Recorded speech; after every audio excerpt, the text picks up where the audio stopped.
But Tim, let's look at Spurs. I mean, they're currently fifth, but the fans, they're still not really sold on Thomas Frank, are they? No, they're not. It's because of their form at home. It's not been good enough. Not been entertaining. They haven't been picking up results.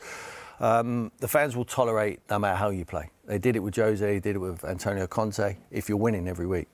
As soon as the results start dipping, like they have with Tottenham, especially at home, then they start looking at being entertained and the performances, and it's not been good enough. And I can't really put my finger on it. They're fifth, and there was 17th. They're fifth, but I can understand why. I mean, I did that game against Man United. They were both as poor as each other.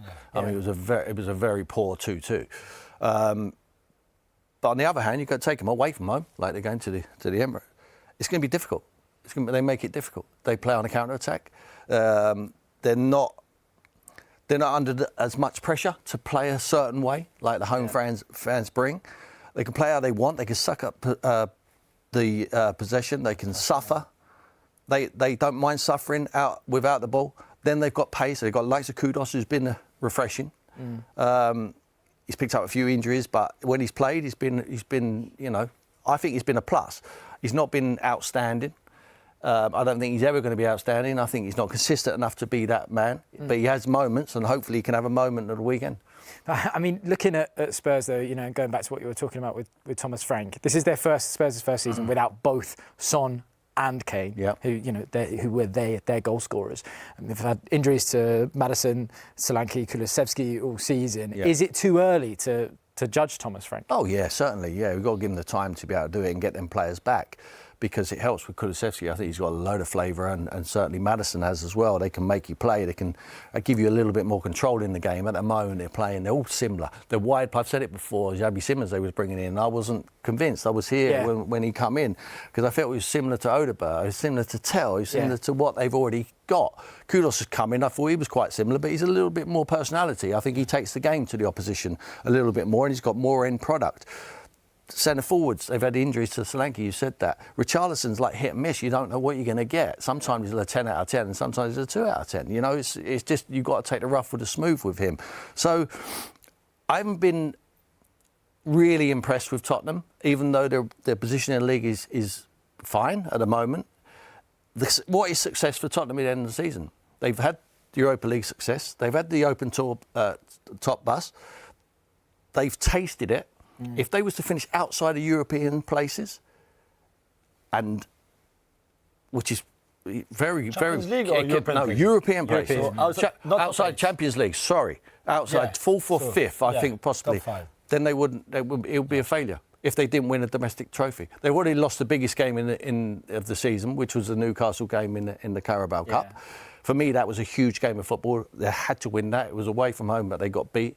So I think they're up against it to have a successful season, because the only thing the Tottenham fans will see as a success is to finish in the Europa League or Champions League. Sorry, Europa League will not tick the box for them. What have you made of Julian? What have you made of Thomas Frank and Spurs so far? I think the Spurs fans are a little bit too harsh on him. I don't know if it's too harsh. I think Tim said it really well. He's a pragmatic coach. So I think the defensive structure came first, although they considered a bit lately. But certainly, I think they would be solid first and foremost, and then they would probably play a bit more with the ball. I think the Son and Kane point is very interesting, because they knew for a long time that Son would not be there. Yeah. And yet they waited the last day of the transfer window to sign Kolo Muani on loan, who is not really the answer. We talk about Richarlison and Solanke. Kolo Muani is another one. He's not world class. He's a good player.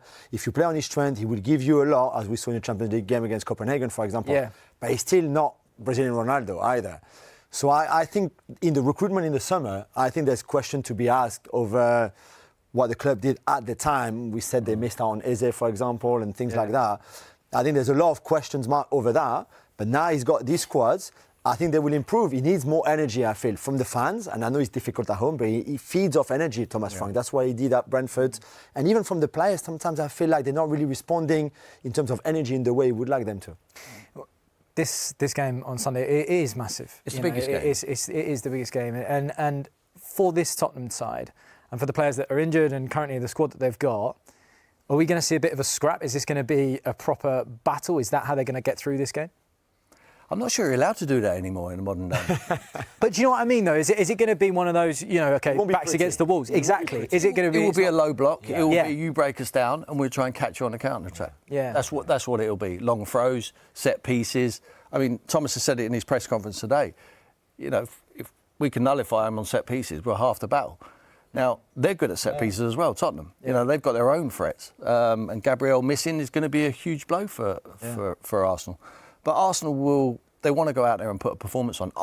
You cannot underestimate how big this game of football is for Arsenal. If they've got aspirations to go and win the Premier League, they have to win this game, in my opinion. Not because of the points total, because what it would mean. On the back of drawing a game at Sunderland when everyone expected them to win, to lose a North London derby, the cloud what would come over the Emirates would be huge. You've got forget the Bayern Munich game. Yeah. You can they will qualify through the group anyway. Chelsea coming after that. This would be huge. If they lose, it could end up in a couple. It spirals. Yeah. It snowballs into something serious. They'll still be there or thereabouts, but everyone will be the same old thing. Arsenal bottled it. Can't play without Gabriel. Yeah. The same old question marks will be coming into play.